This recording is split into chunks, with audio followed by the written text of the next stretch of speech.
दुख दर्द भव के सब मिटे सतगुरु चरण नित से।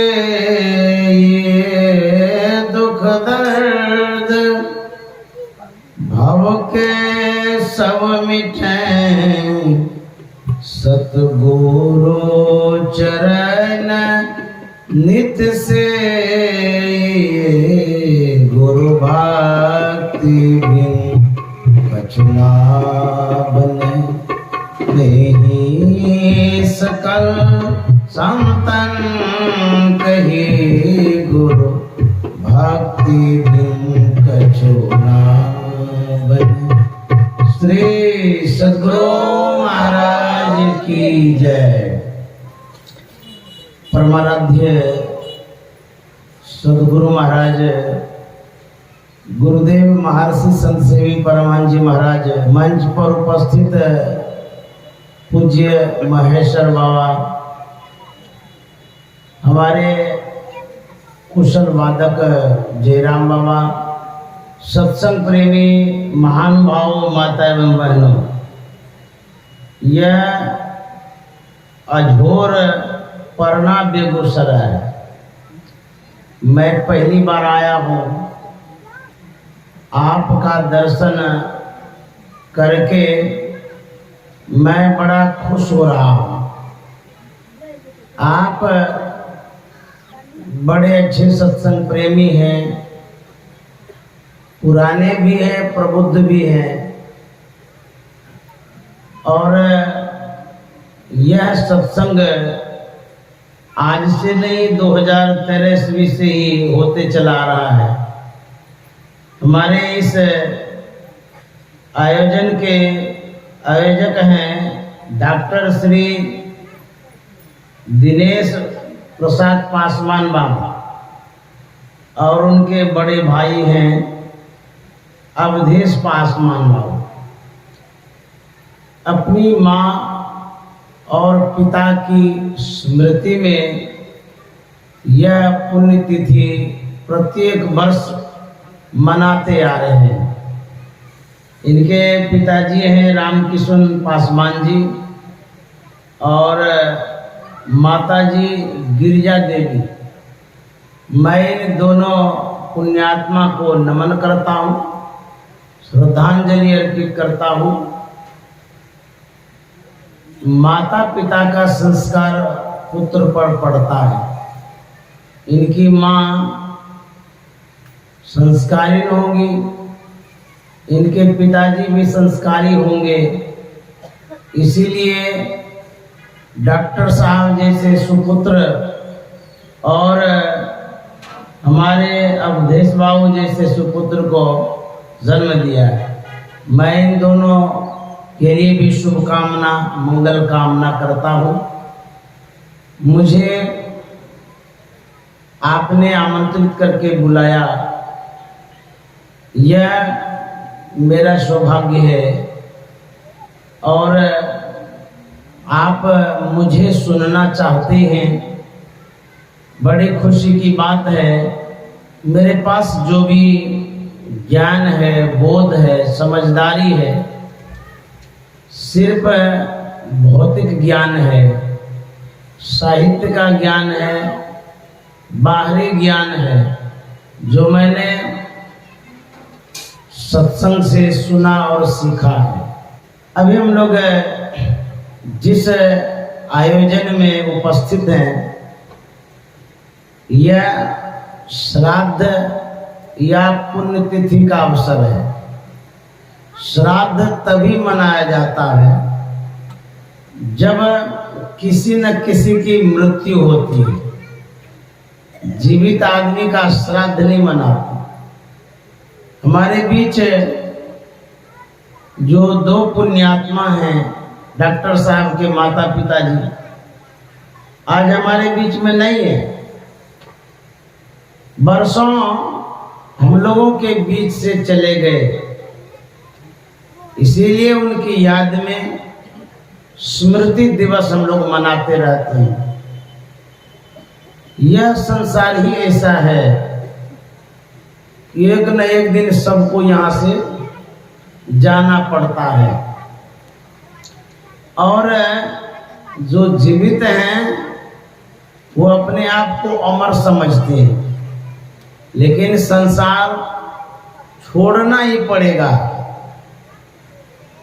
कोई चला गया कोई जागे, कोई गठड़ी बांध सिधावे, कोई खड़ा तैयार अकेला, सब चला चली का खेला। जाना ध्रुव निश्चित है। गुरु महाराज ने अंग्रेजी के किताबों में पढ़ा था ऑल मैन मस्ट डाई। इसका मतलब हुआ सभी मनुष्य एक दिन अवश्य मरेंगे। जाना तो है, लेकिन जाने जाने में अंतर है। कबीर साहब कहते हैं आए हैं सो जाएंगे, जो भी आए सब जाएंगे। कौन कौन जाएंगे? राजा रंक फकीर। कहेंगे कि राजा क्यों चले जाते हैं, उसके पास तो बहुत संसाधन है, रुपया पैसा ढेर होता है, मंत्री सिपाही भी रहता है, उसको यहाँ रहना चाहिए। लेकिन राजा भी चला जाता है, प्रजा के पास सुविधाएं नहीं होती है, प्रजा जा सकती है लेकिन राजा भी चला जाता है। जो बीमार आदमी है वो तो मरता ही है, लेकिन पहलवान भी मर जाता है, उसको तो यहाँ रहना चाहिए। जो साधारण व्यक्ति हैं वो संसार को छोड़ जाते हैं, लेकिन भगवान कोटि के भी तो नहीं रह पाते। भगवान श्री राम आए वो भी गए, भगवान श्री कृष्ण आए वो भी गए, सब यहां से चले जाते हैं। यहां कोई न स्थिर, सब ही बटोही। बलि विक्रम बेनु दधीच गए। बुझिए कितने बड़े बड़े व्यक्ति हैं। राजा बलि चले गए, विक्रमादित्य चले गए, दधीची जिन्होंने हड्डी दान किया वो भी चले गए। कहते हैं पारत गए जिन भारत ठाना। पारत कहते हैं अर्जुन, अर्जुन भी चले गए। इतने बड़े धनुर्धर एक दिन में महाभारत समाप्त कर सकता था, उसको तो यहाँ रहना चाहिए। कहते हैं पारत गए जिन भारत ठाना, गए दुर्योधन जंग जुरे, जिन 64 कोष में छत्र बिताना। बाली गए बलशाली गए, जिनके कखरे 10 कंठ लुकाना। बाली के कांख में रावण 6 महीना तक रह गया था, पता ही नहीं चला। कितने बड़े बलशाली थे, वो भी चले गए। और कहते हैं हरा का परमान यही तुलसी, जो फरा सो झड़ा, जो बड़ा सो बुताना। यहाँ जो भी आते हैं सब चले जाते हैं, एक दिन सबको जाना होगा। हम लोग भी एक दिन संसार से चले जाएंगे। जब गुरु महाराज संसार छोड़ रहे थे, परलोक गमन कर रहे थे, अंतिम घड़ी में गुरु महाराज ने कहा था सुकृत कर ले, नाम सुमर ले, हो जाने कल की जगत में कबर नहीं पलकी। शुभ कर्मों को कर लीजिए। इस जीवन का क्या ठिकाना है? सबसे बड़ा शुभ कर्म क्या है? कहता नाम सुमर ले। संत सदगुरु जो नाम बताते हैं उसका सुमरन करना सबसे बड़ा शुभ कर्म है। यदि आप नाम लेते हैं, नाम लेत भव सिंधु सुखाई, सुजन विचार करो मन माई। नाम लेने से भवसागर सूख जाता है। इसलिए संतों ने अवलंब दिया है, आधार दिया है, एक संबल दिया है कि आप नाम ले लीजिए, ये नाम आपके काम का है और साथ भी जाएगा। इसीलिए संत महात्मा कहते हैं नाम लीजिए। एक संत हो गए दादू दयाल जी महाराज, नाम की महिमा बताते हुए उन्होंने कहा है, नाओ रे नाओ रे नाओ रे सकल शिरोमणि नाओ रे, मैं बलिहारी नाओ रे नाओ रे नाओ रे नाओ रे सकल शिरोमणि नाओ रे, मैं बलिहारी नाओ रे नाओ रे नाओ रे नाओ रे। दादू दयाल जी महाराज कहते हैं ये नाम जो है, नाम शब्द को कहते हैं। शब्द और नाम दोनों एक ही है। पर्यायवाची शब्द में जब ढूंढेंगे तो पता चलेगा नाम और शब्द एक है। नाम ले लीजिए, दादू दयाल जी महाराज कहते हैं नाम में बहुत शक्ति है। कितनी शक्ति है? दूतर तारे पार उतारे नरक निवारे नाओ रे, दूतर तारे पार उतारे नरक निवारे नाओ रे नाओ रे नाओ रे नाओ रे सकल शिरोमणि नाओ रे, मैं बलिहारी नाओ रे नाओ रे नाओ रे नाओ रे। कहते हैं दूतर उतारे, जो कठिन है, दुष्तर में न कठिन होता है, टफ जिसे कहते हैं। कोई भी काम कठिन होता है तो बाप रे काम होना बड़ा मुश्किल है। संसार में सबसे बड़ा काम क्या है?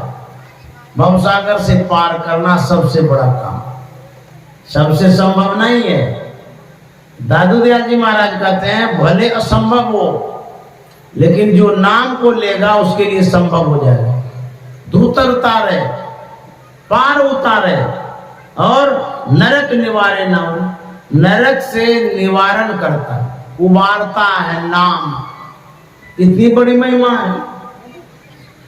दुस्तर भव निधि के माही, खेवटिया गुरुदेव जी भक्ति नाव में ले चढ़ाई, पार करे भव खेव जी।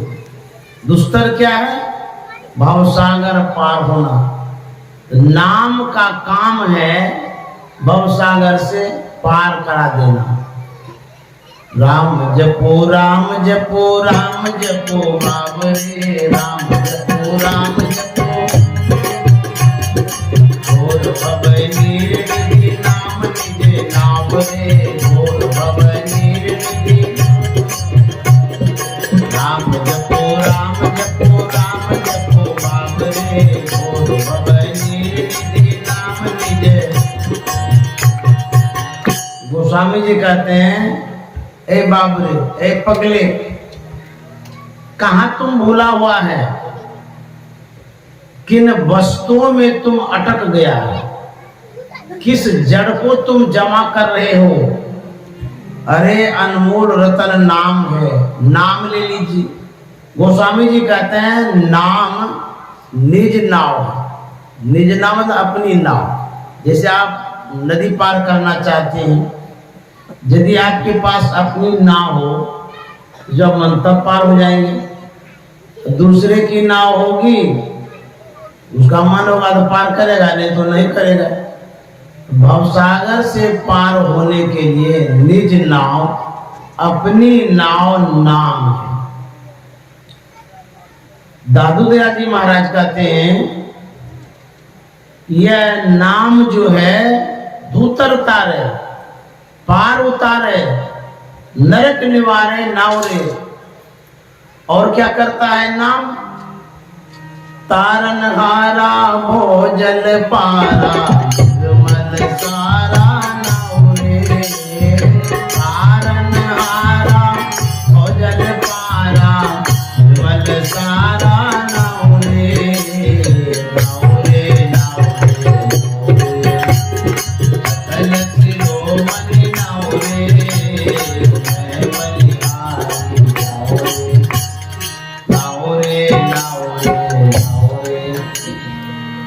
दादू दयाल जी महाराज कहते तारनहारा, तारने वाला नाम है।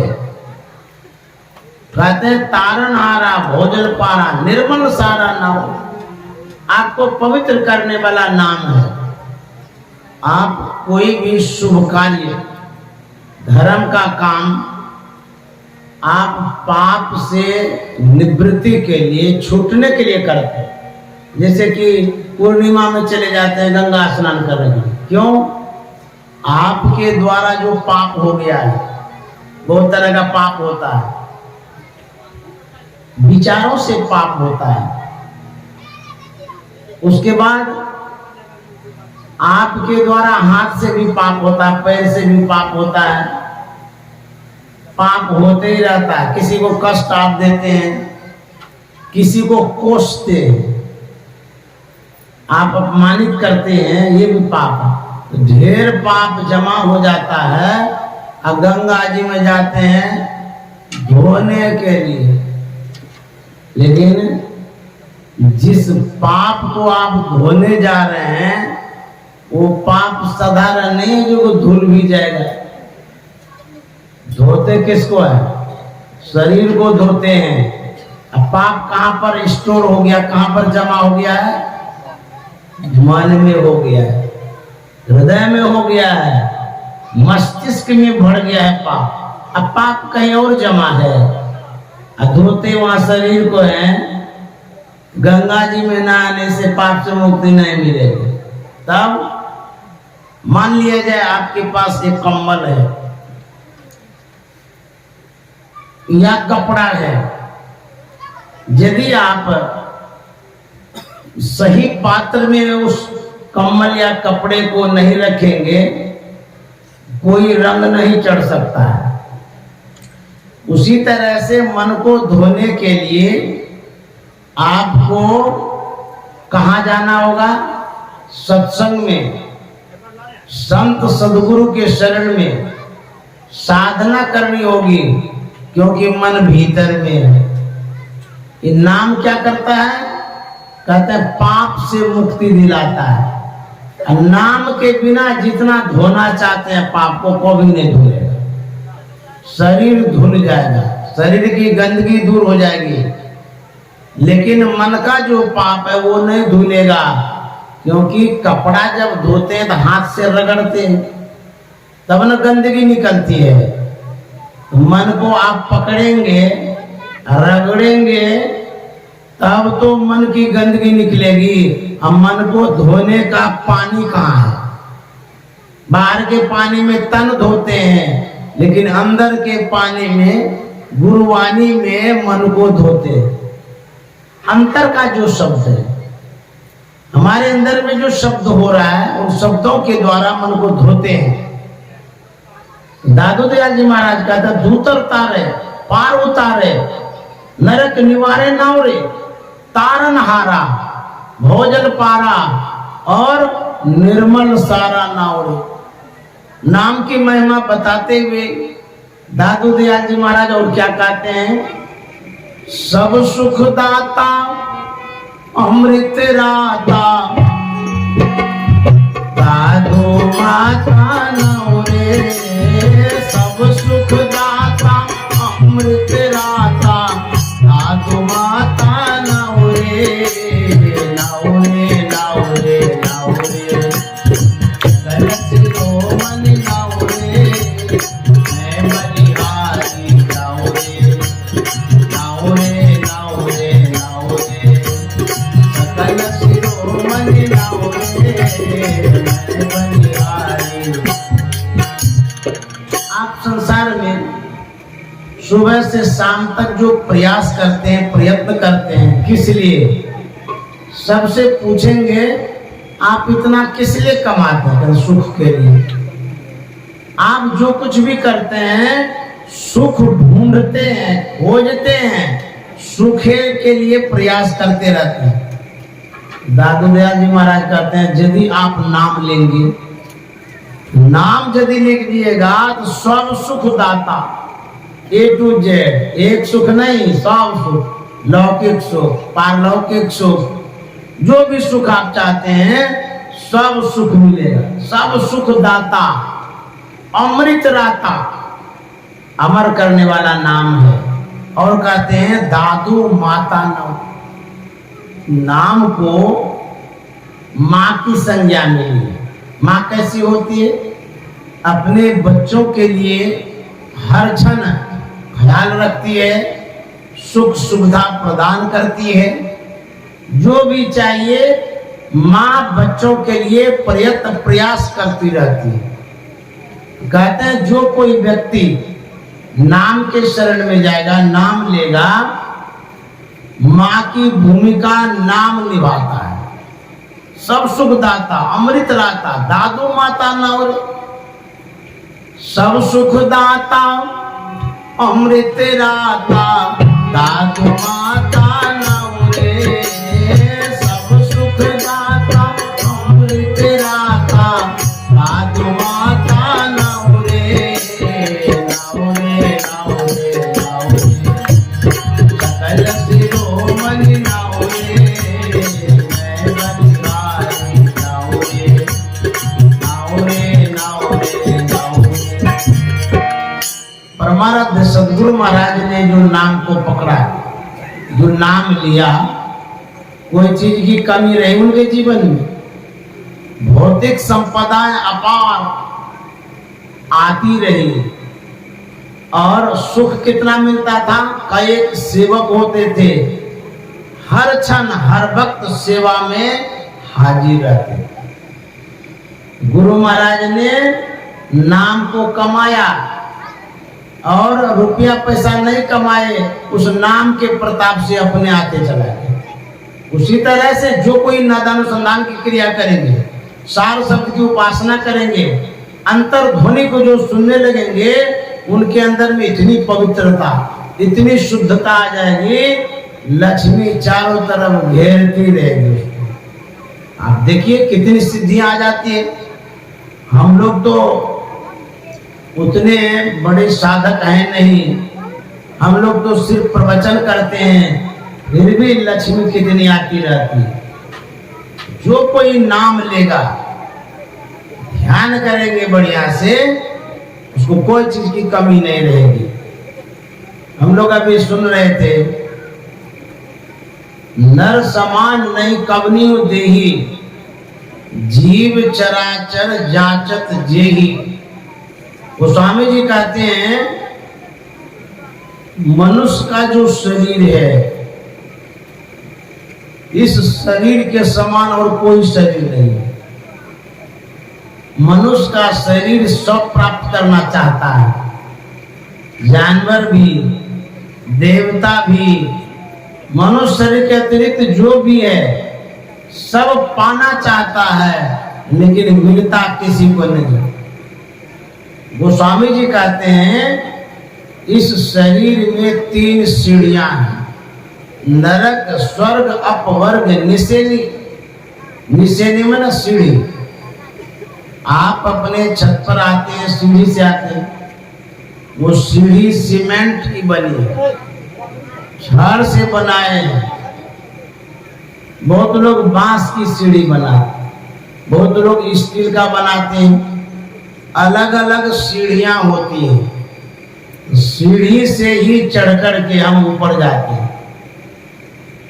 हम लोग लूडो जब खेलते हैं, उसमें भी सीढ़ी होती है, हम भी खेले। तो उसमें सीढ़ी के पास जब नीचे में जाते थे तो ऊपर चढ़ जाते थे, के बार काय घर पार कर जाते। लेकिन सांप भी रहता था उसमें, लूडो में सांप भी रहता है।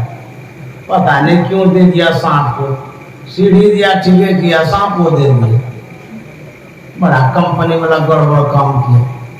जानते हैं सीढ़ी से तो चढ़ गए, कहीं सांप के मुंह के पास पहुंच गए, एक अट्टे नीचे पहुंचा देगा काट के। ये जो सीढ़ी है चढ़ने का माध्यम है।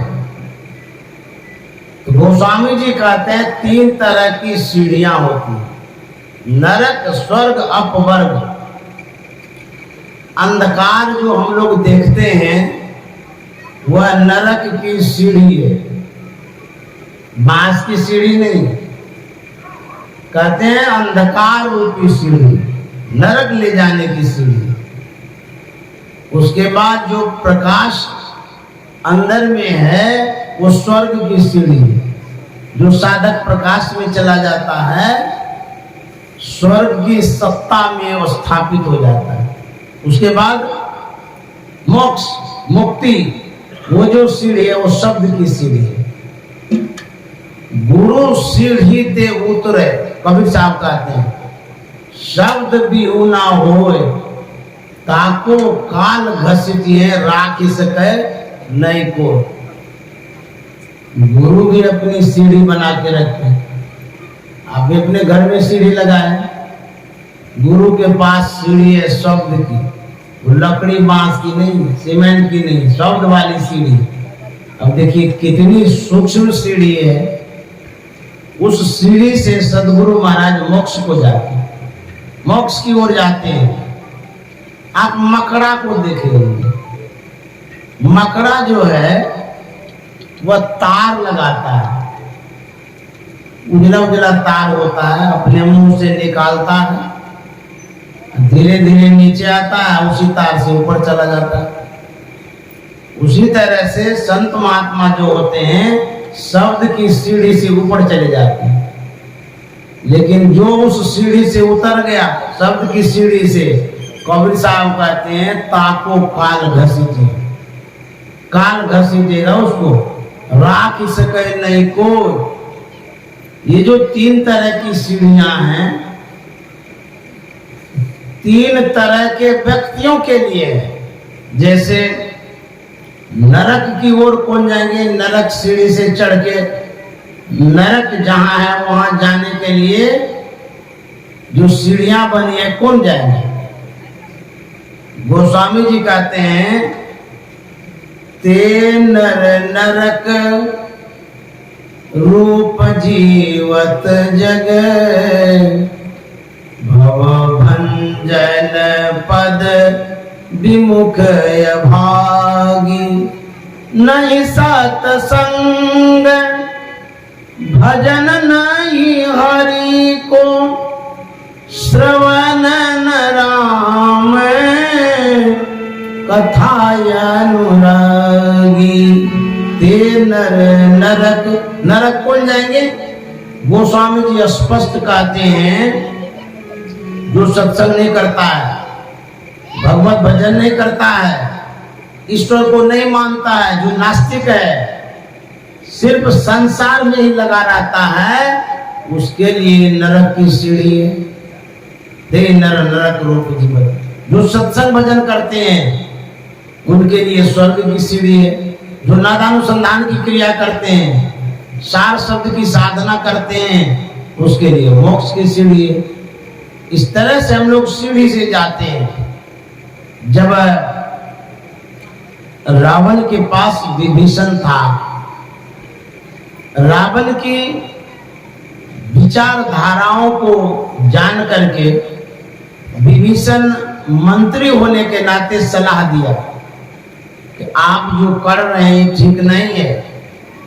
रावण बड़ा गुस्साया, इतना गुस्साया अपमानित भी किया, लात से मार दिया विभीषण को। इस पर विभीषण ने कहा था हे नाथ, काम क्रोध मद लोभ के नाथ नरक करपन। नरक कौन जाता है, जिसके अंदर में बहुत क्रोध है, जिनके अंदर में विकार है, बेईमानी करता है, जिसका विचार ठीक नहीं है। विभीषण कहते हैं कि हे नाथ, आप जो क्रोध करते हैं, शास्त्र कहता है ये नरक का मार्ग है। काम क्रोध मद लोभ के नाथ नरक करपन, यही लोग जाते हैं नरक। इसलिए संत महात्मा कहते हैं नाम हरि का जप ले बंदे, पीछे पछताएगा। नाम हरि का जप ले बंदे,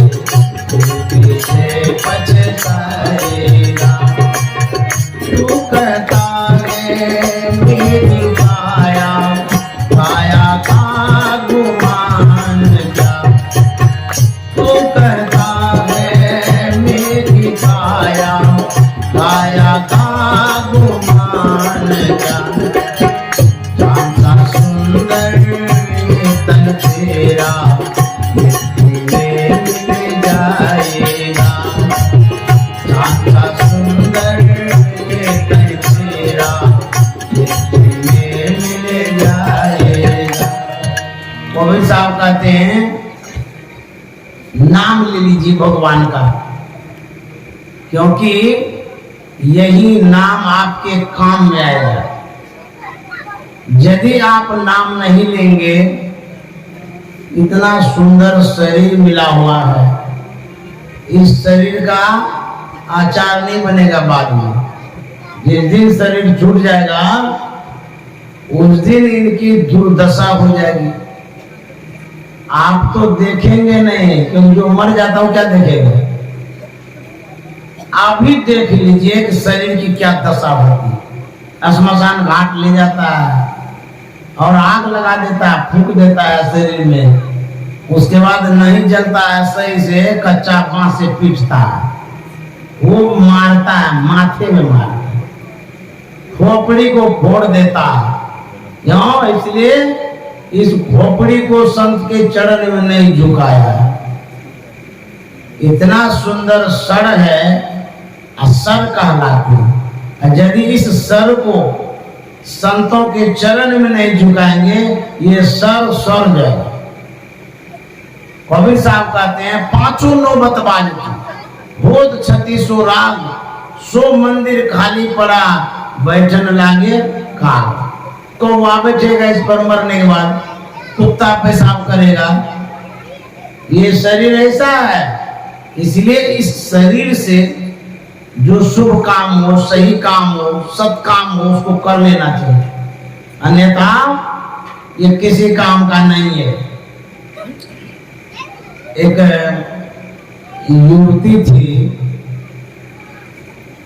उनकी सगाई हो गई, बातचीत हो गई, विवाह के लिए तय हो गया, किसी लड़का और लड़की के साथ विवाह होगा, डेट निश्चित हो गया विवाह का। जब सगाई हो जाती है, बातचीत हो जाती है, हमारे समाज में यह रीति रिवाज नियम है कि कुछ न कुछ वर वधू को भेंट किया जाए, सौगात दिया जाए, संदेश दिया जाए।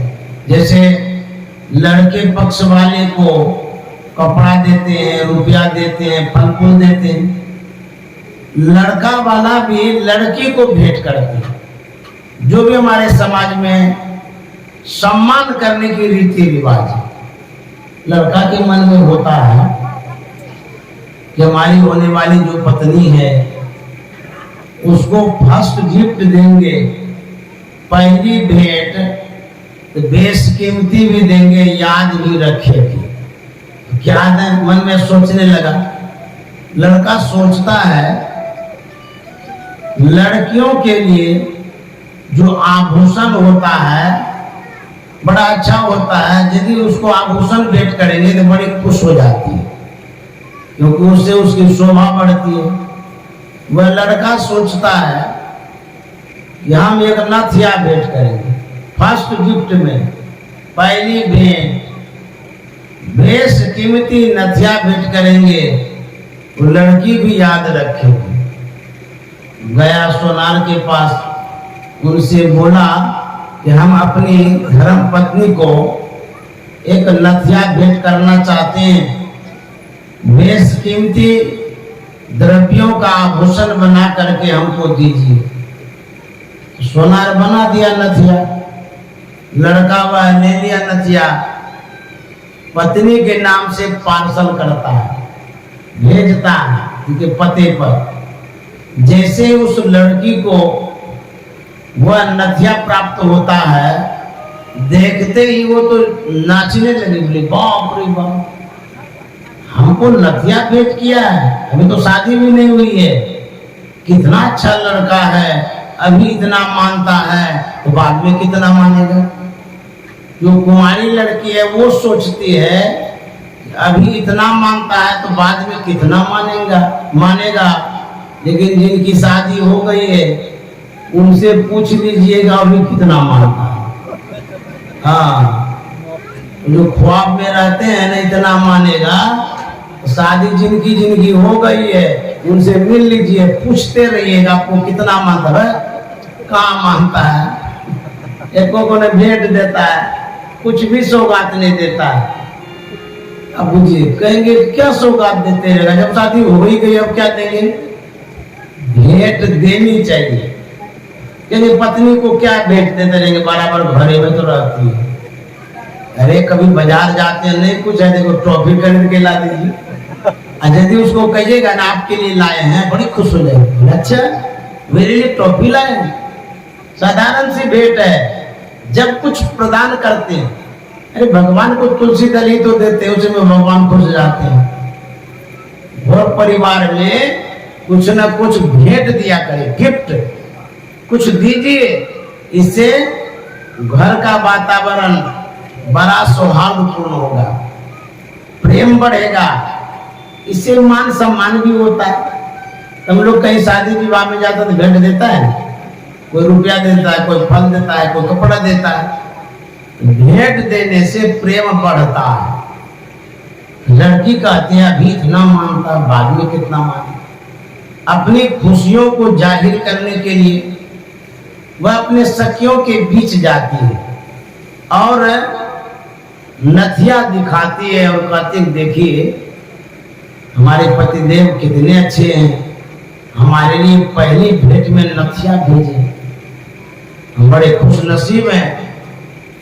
अभी इतना मानता है, बाद में तो बहुत मानेंगे, बड़े सज्जन हैं हमारे पतिदेव। हाँ वाकई में इतना अच्छा सज्जन है कि नथिया भेंट किया। जो कुमारे बैठे होंगे यहाँ वो सीख लीजिए कि विवाह के पहले भेंट कर दीजिएगा, खुशी हो जाएगी उनको।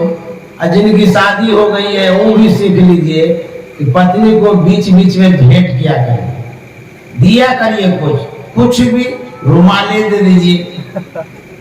अरे क्या है उसमें, देखिएगा कितना प्रेम बढ़ता है, समझे।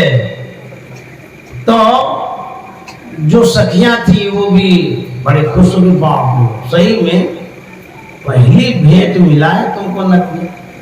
बातचीत करते करते सड़क तक चली गई, एक ही रट लगा करके बोल रही थी कि हमारे पतिदेव बड़े अच्छे हैं, बड़े अच्छे हैं। उसी होकर के एक महात्मा जी आ रहे थे। महात्मा ने जब सुना कि इतनी बालिकाएं हैं, लड़कियां हैं, हमारे पतिदेव अच्छे हैं, अच्छे हैं, सब बोलते, बात क्या है। करीब में गए, महात्मा ने पूछा कि तू लोग क्या रट लगा के रखे, हमारे पतिदेव अच्छे हैं, अच्छे हैं, क्या बात है बोलो। वो लड़की कहती है कि महाराज मेरी सगाई हो गई है और जिस लड़के से हुई है वो लड़का बड़ा अच्छा मिला है हमको, हमारे लिए नथिया भेंट किया है। अभी इतना मानता है, बाद में कितना मानेगा। दिन को कौन के, रात में भी हम नाम लेंगे ऐसे व्यक्ति का। नाम लेते थकती नहीं है, अगाती नहीं है। महात्मा ने कहा वास्तव में तुम्हारे पतिदेव बड़े अच्छे हैं। जरा सोचो, जिस जागतिक पतिदेव, सांसारिक पतिदेव ने तुमको एक नथिया भेंट किया, उसका नाम लेते आघाती नहीं हो। जिस जगतपति परमात्मा ने तुमको सुंदर सा नाक दिया है, उसका नाम नहीं लेती हो, इस बार नाम नहीं लेगी और दूसरे जन्म में सुर्पनखा बना के बोल देगी। किसका बड़ा भेंट हुआ? परमात्मा ने नाक दिया, उसका गिफ्ट बड़ा है, कि पति ने नथिया दिया, उसका बड़ा गिफ्ट है। नाक नहीं देते तो कहां से नथियापन, तो नाक है तभी तो नथियापन है। तो नाम उनका लीजिए परमात्मा का, क्योंकि उसने सुंदर शरीर दिया है और सुव्यवस्थित शरीर दिया है। भगवान श्री राम का तो साधन धाम मोक्ष का द्वार, यह जो शरीर है बड़ा सुंदर है। हम लोग नाम ले लें, वही कबीर साहब कहते हैं, नाम हरि का जप ले बंदे, पीछे पछताएगा।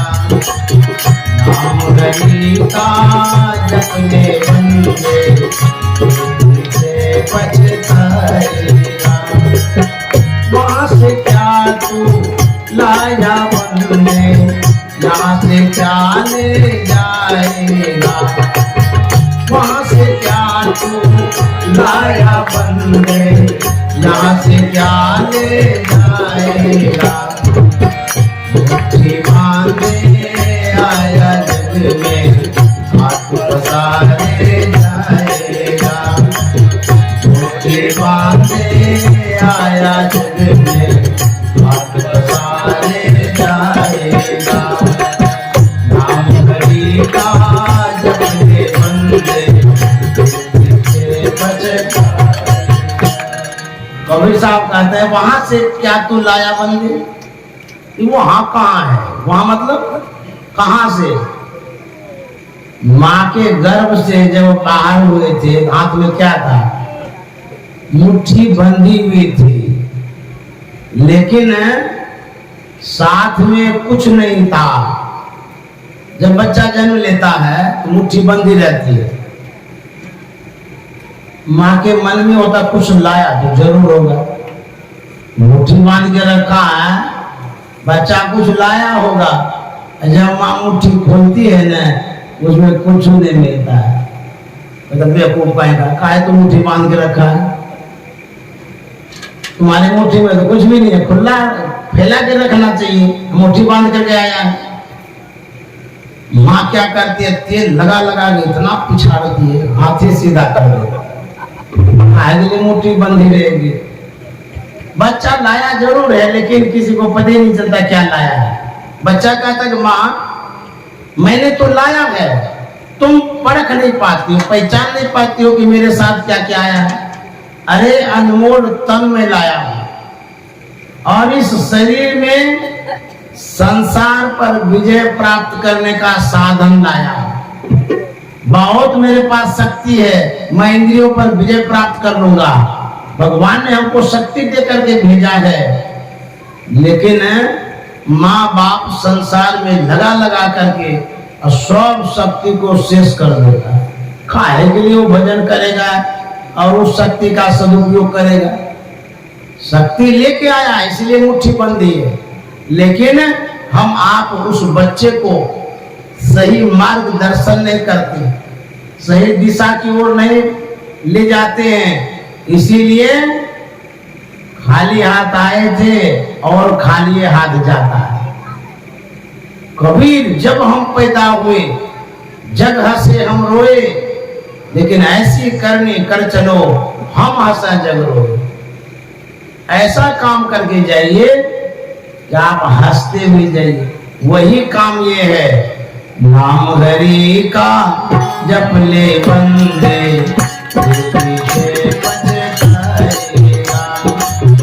नाम हरि का जप ले बंदे, पीछे पछताएगा। वहां से क्या तू लाया बंदे, यहाँ से क्या ले जाएगा। वहां से क्या तू लाया बंदे, यहाँ से क्या ले जाएगा।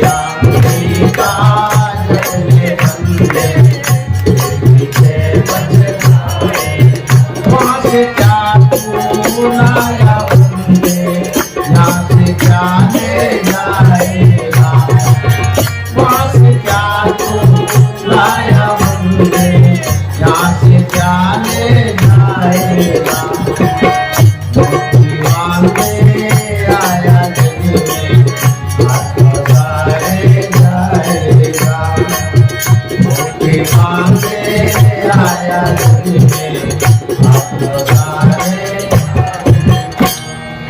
जब सदगुरु महाराज वैराग्य अवस्था में थे, उस समय यत्र तत्र जाते रहते थे। उसी क्रम में एक बार गुरु महाराज गए एक धनाढ्य व्यक्ति के घर पर।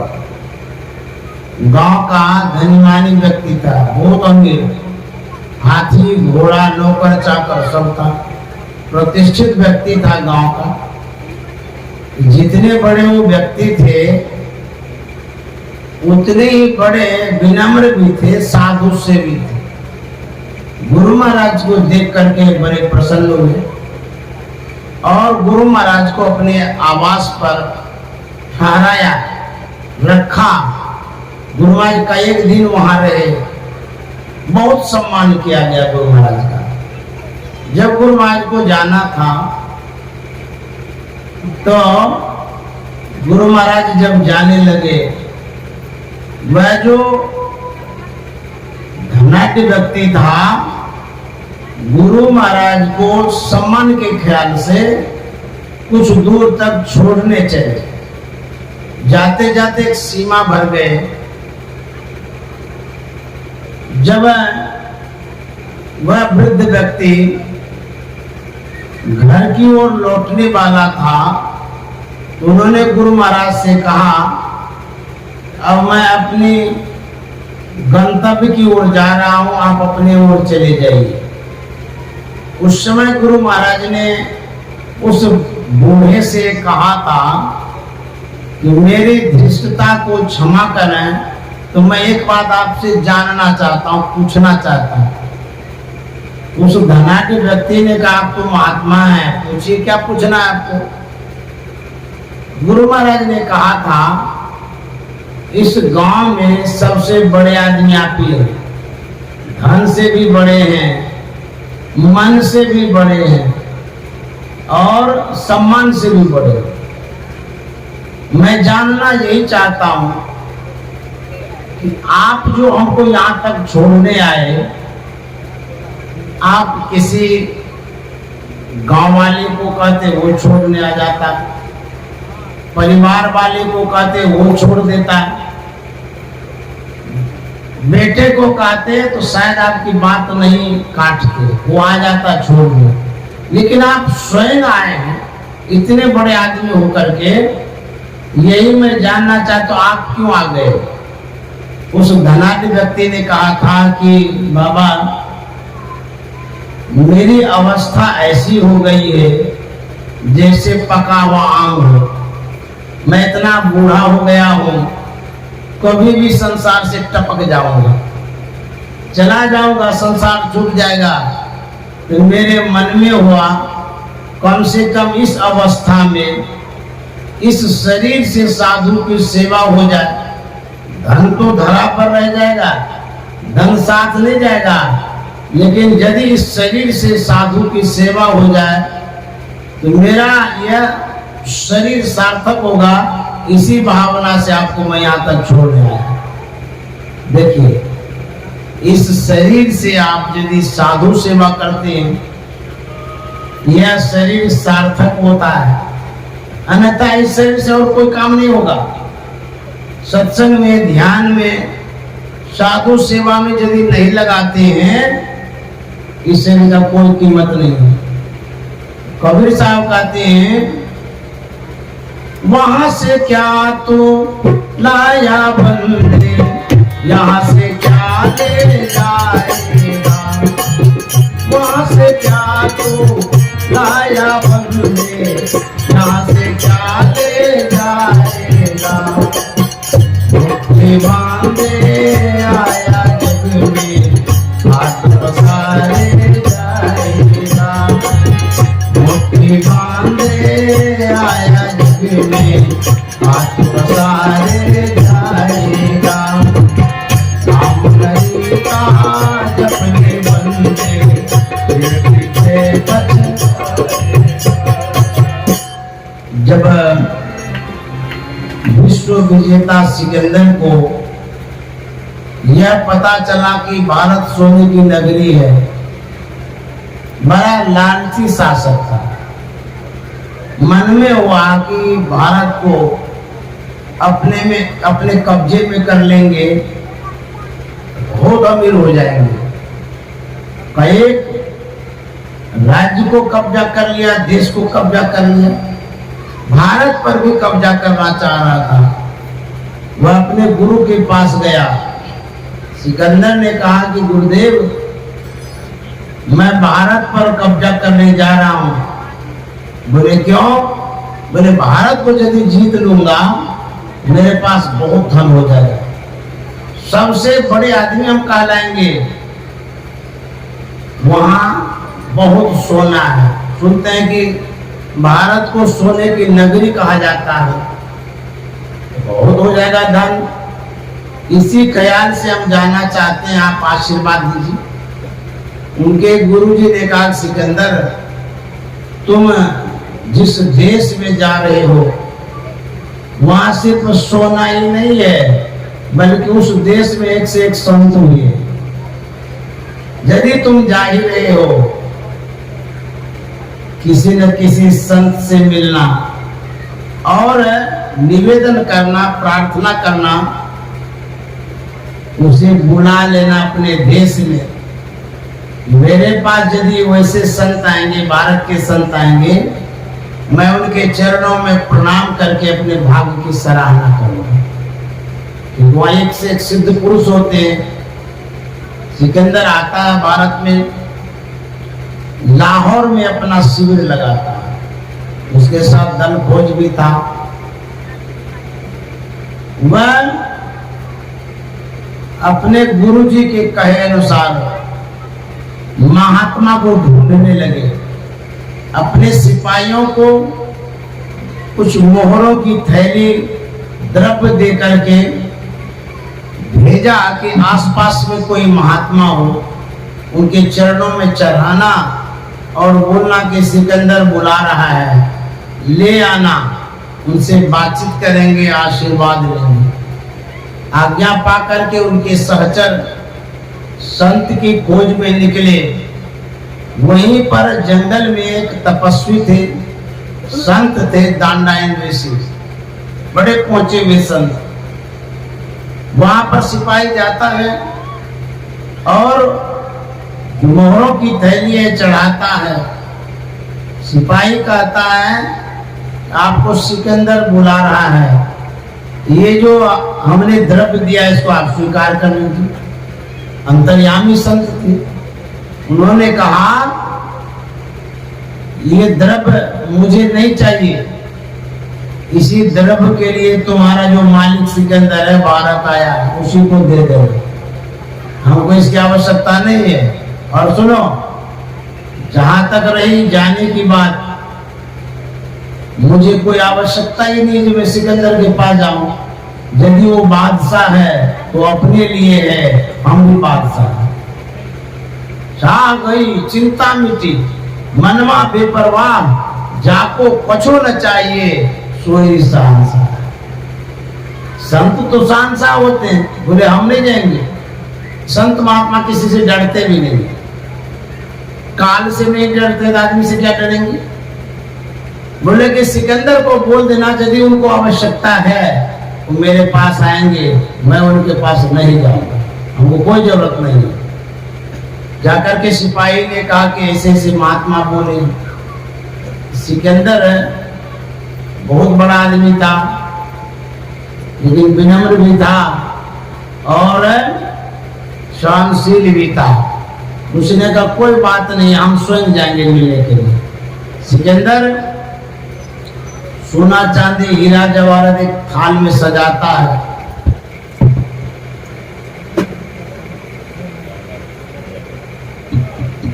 थाल में सजाता है और दांडायन ऋषि के पास पहुंचता है लेकर के, चरणों में चढ़ा दिया। बोले कि महाराज, मैं आपसे मिलने के लिए आया हूं, आशीर्वाद चाहता हूं कि भारत पर विजय प्राप्त कर लो। जो साधु महात्मा भारत के हैं वो कभी देंगे आशीर्वाद। कोई भी परतंत्र जीवन पसंद नहीं करता है, और साधु महात्मा जन कल्याण के लिए तपस्या करते हैं, देश के लिए तपस्या करते हैं।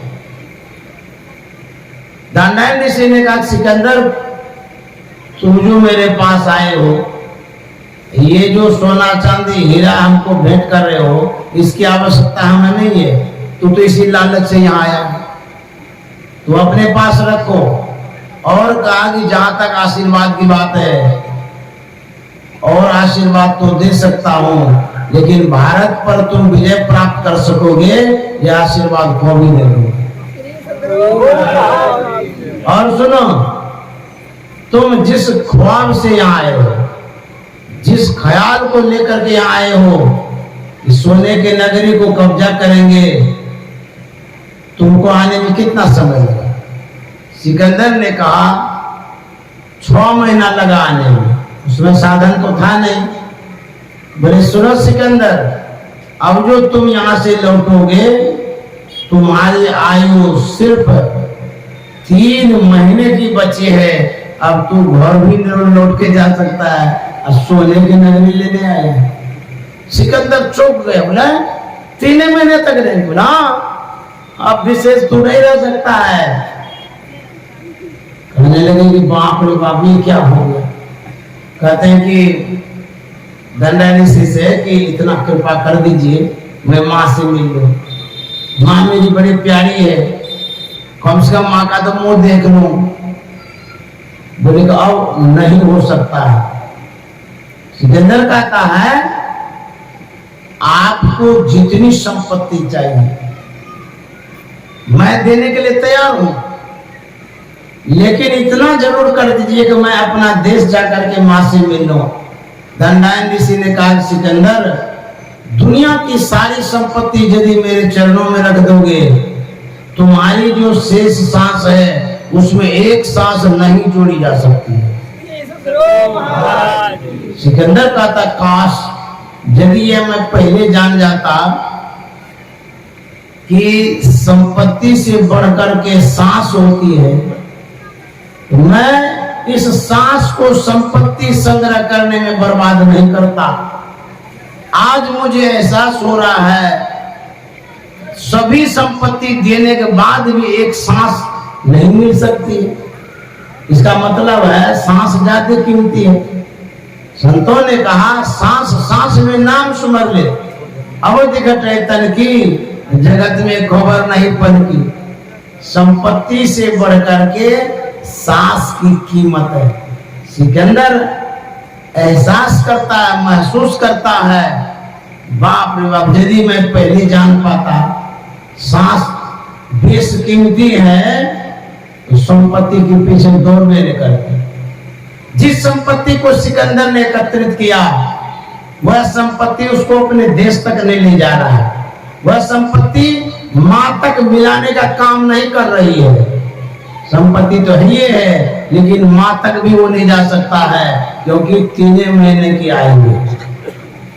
संपत्ति सब कुछ नहीं होती है। संपत्ति एक साधन है, संसाधन है, अवलंब है, लेकिन सांस जो है बहुत बेशकीमती है, हीरा से भी बढ़कर। इसीलिए भगवान का नाम लेने के लिए कहते हैं। और सिकंदर अपने शिविर में गया, अपने सहचर से संवाद करने लगा, बातचीत करने लगा और कहने लगा सुनो, अब हम अपना देश नहीं जा सकेंगे, 3 महीने में हमारी मृत्यु हो जाएगी।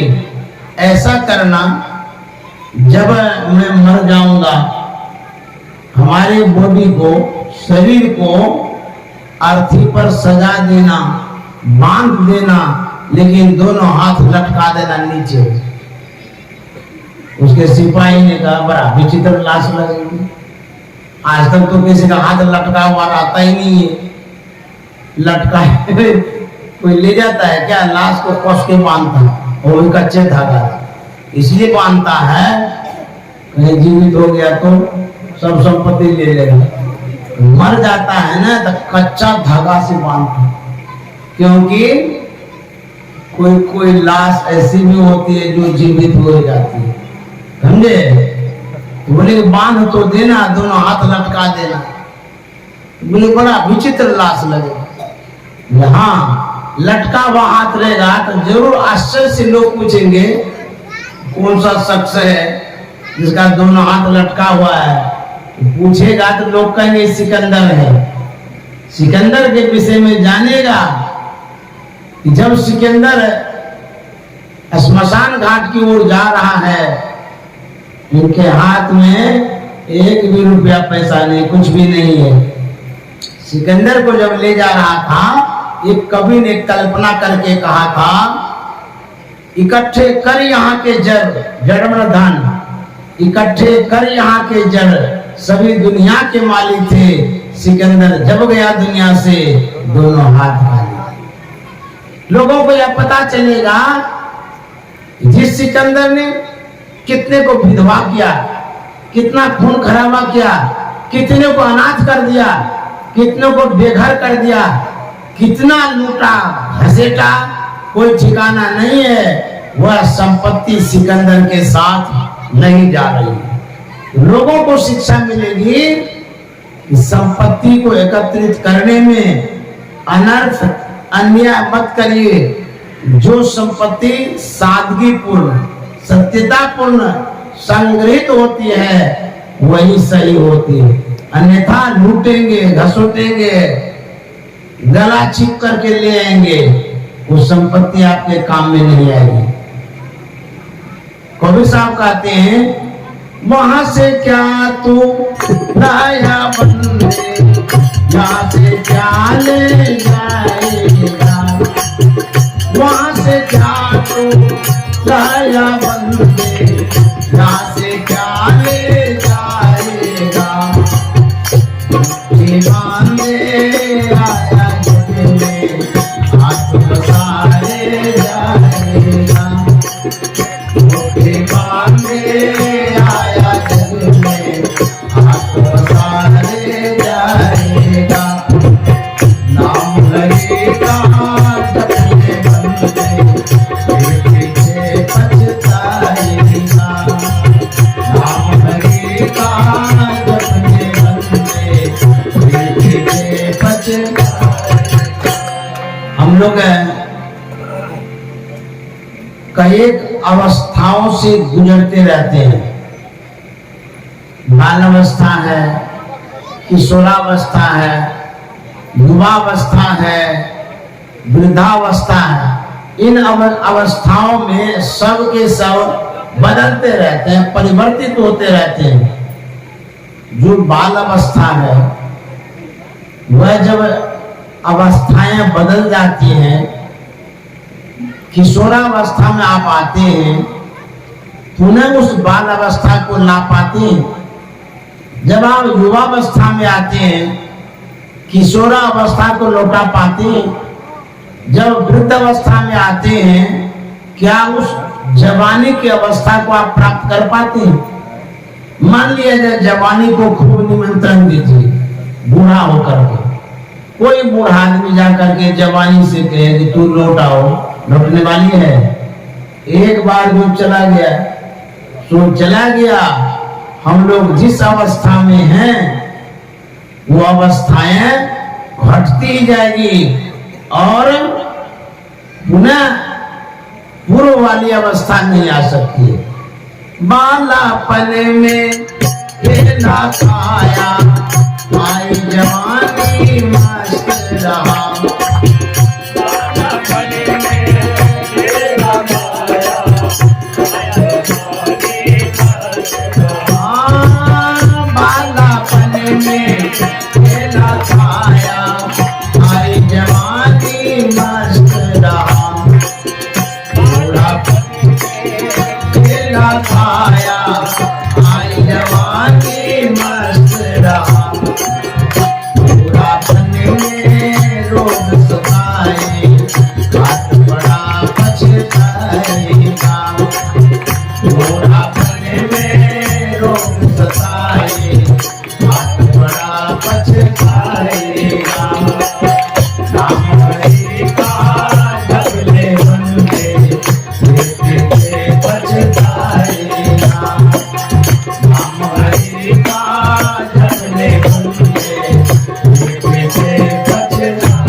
अवस्था में होते हैं,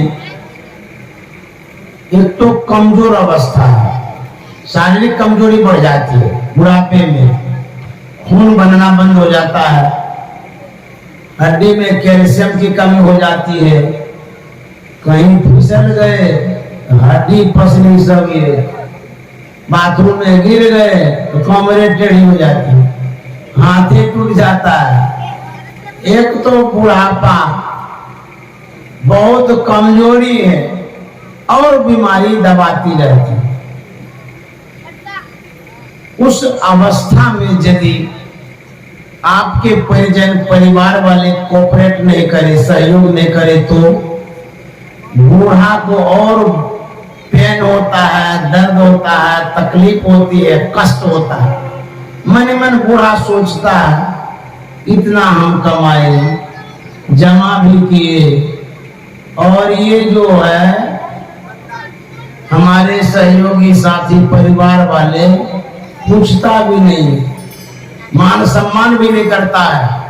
बूढ़ी अवस्था में सहयोग की आवश्यकता होती है। बढ़िया से बात करिए बूढ़े से, बढ़िया से खिलाइए पिलाइए, लेकिन आप और जो है ना इग्नोर कर देते हैं, छोड़ देते हैं।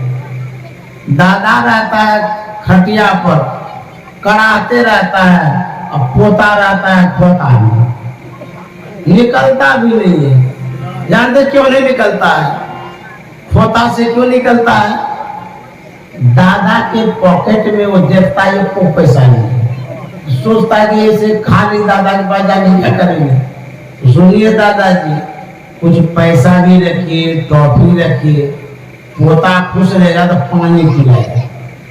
मरने के बाद नहीं, जिंदा में मर जाएगा तब भी पिला देगा। तो कुछ पॉकेट में रखिए, नहीं रखिएगा कोई नहीं पूछेगा।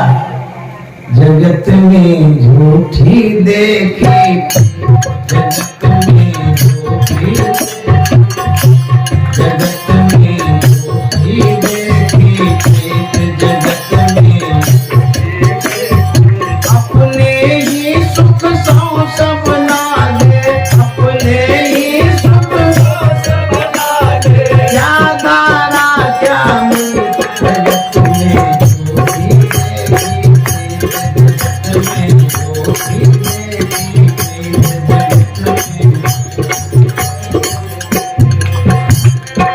नानक साहब कहते हैं संसार में सब झूठे प्यार, झूठे प्रेम है, झूठे नाता रिश्ता है। चाहे किसी से भी आप जुड़े हैं तो सब झूठे। कोई कहेगा झूठे कैसे है, सब तो साचे साचे है। बाबा लोगों को क्या है, कोई रहता ही नहीं इसलिए कह दिए झूठे। पोता है उसका जो स्नेह है सब साचा।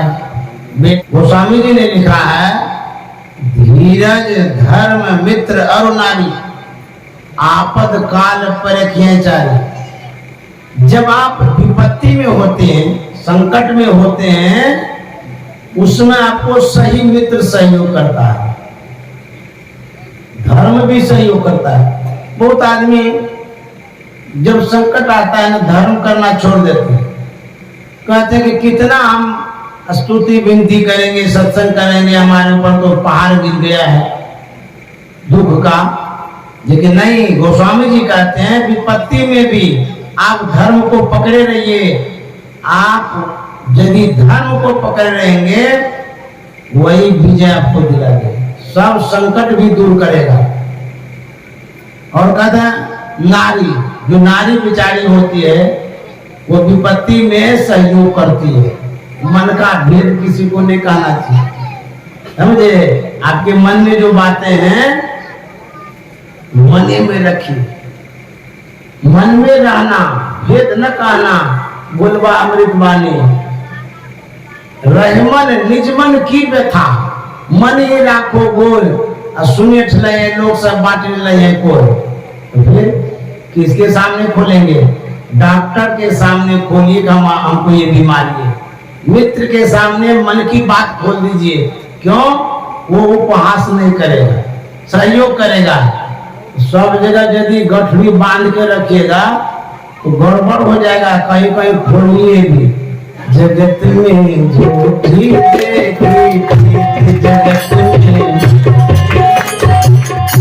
जगत में झूठी देखी, जगत में अपने ही सुख सौ सब लागे, अपने ही सुख सौ सब लागे, यादारा क्या मिल जगत में झूठी देखी, जगत में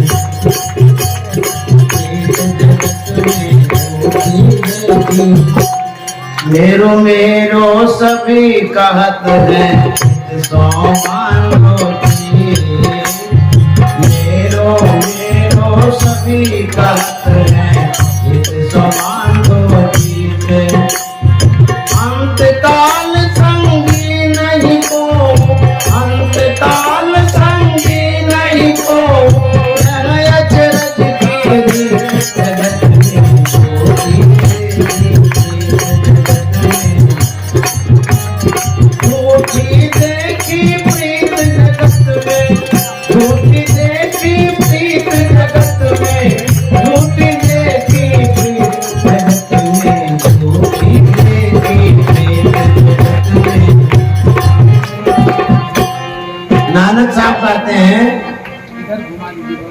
मेरो मेरो समय कहता है सौ बांधो जी, बेटा मेरा है, बेटी मेरी है, मेरा तेरा जो करते रहते हैं। नानक साहब कहते हैं अंत काल संग नहीं को, कोई नहीं संग जाएगा। और जब आप संसार से जाने लगेंगे उस समय आपको कोई सहयोग नहीं करेगा। जब बूढ़ा हो जाता है, बीमार हो जाता है, लड़का जो होता है परिवार के लोग से तो जल्दी मर जाएगा, अच्छी रहेगा, ये मन में होता, संसार में ऐसा होता है कि जल्दी मर जाएगा तो काम तमाम हो जाएगा, हम लोग भी काम धंधा में जाएंगे। इसलिए आपके साथ जो जाएगा उसी को जमा करने में लग जाएगी। क्या जाएगा? नाम हरि का जपले बंदे फिर पीछे पछताएगा। नाम हरि का जपले बंदे फिर पीछे पछताएगा। जपना है तो जपले बंदे आगे तो मिट जाएगा। जपना है तो जपले बंदे आगे तो मिट जाएगा। बात कबीर सुनो भाई साधो, कहने का फल पाएगा। बात कबीर सुनो भाई साधो, कहने का फल पाएगा। नाम हरि का जपले बंदे पीछे कबीर साहब कहते हैं जपना है तो जप लीजिए, अब नहीं है जपिएगा तो जबरदस्ती नहीं करेंगे। तो कहते हैं जपना है तो जप लीजिए, लेकिन एक बात सुन लीजिए, करने का फल पाएगा ये भी बात है। जो आप करेंगे उसका फल मिलेगा। साधु महात्मा का काम है कहना, आप करिए या न करिए। डॉक्टर लोग पथ परहेज बताता है, यदि आप उसको नहीं करिएगा, पालन नहीं करिएगा तो भुगतिएगा। आस आसीन जगत वासीन चेत चित में लाए। जीवन को जगत में गति लाइए।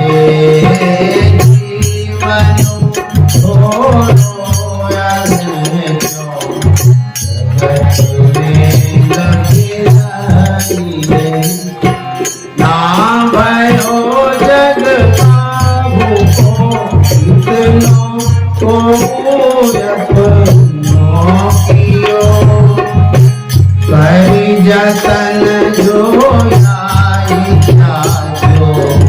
शांति सुख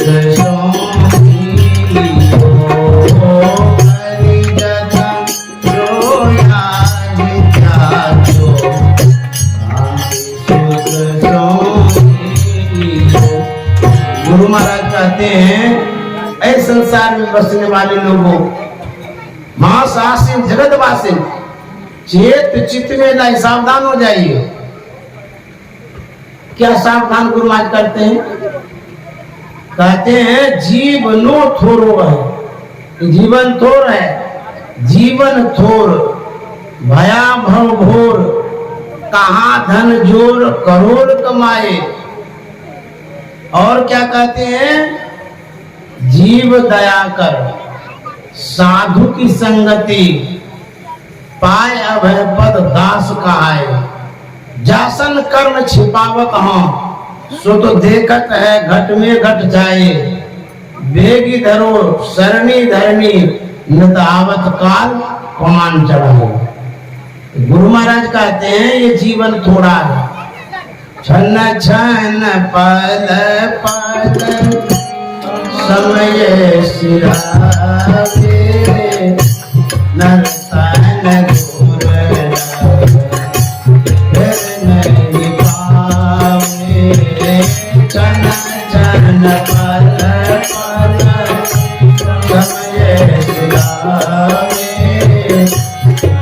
तन दूर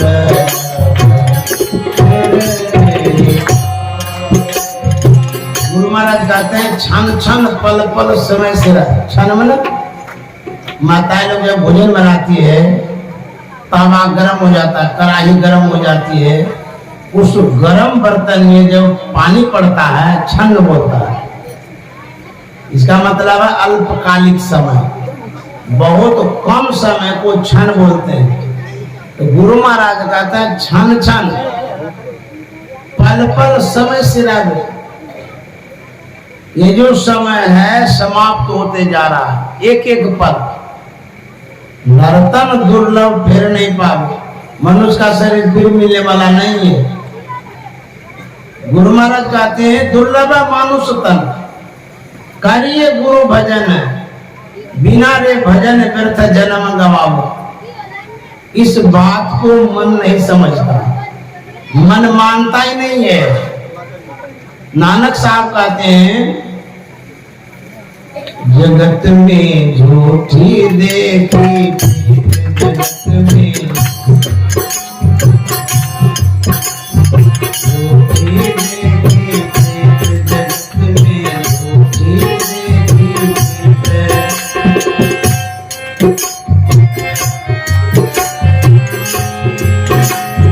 मन मूर्ख अजहू नहीं समझत सिखते हारियों ने।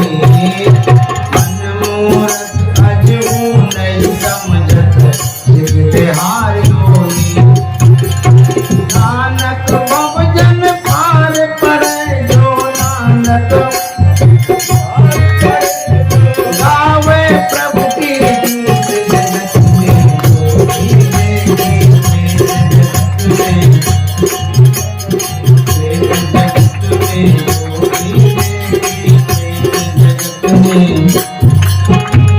नानक साहब कहते हैं मन मूर्ख अजहू नहीं समझत, सीख दे हारियो नीति। मैं नीति की बात, काम की बात बताता हूँ, ये मन समझता ही नहीं है, बड़ा बदमाश है ये। मानत नहीं मन मोरा साधो, मानत नहीं मन मोरा है, मानत नहीं मन मोरा साधो, मानत नहीं मन। बार बार मैं कोई समझाओ, जग में जीवन थोड़ा है। बार बार मैं कोई समझाओ, जग में जीवन थोड़ा है।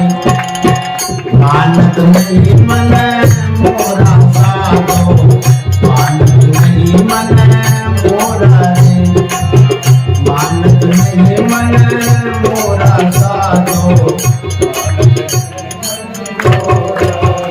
मन कैसे मानेगा?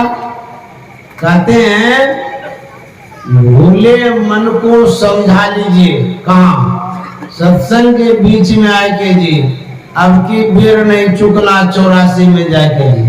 यदि सत्संग भजन करते रहेंगे, ये जो मन भूला हुआ है, भटका हुआ है, विषय में अटका हुआ है, परिवार में लटका हुआ है, ये तो समझ जाएगा, अन्यथा ये समझने वाला नहीं है। अरे दिल गाफिल गफलत मत कर, एक दिन आवे अरे दिल गाफिल गफलत मत कर, एक दिन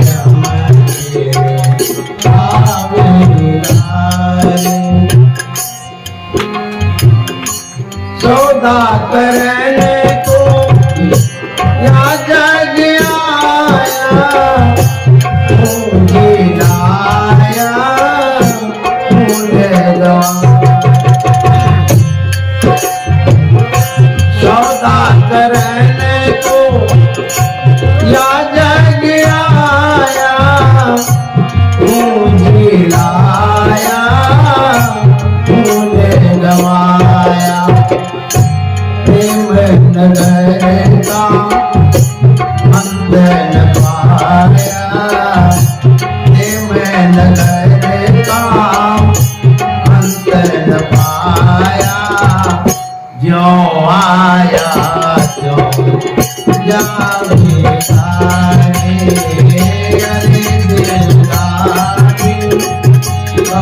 लट मत कर, एक दिन जमन श्री सद्गुरु महाराज।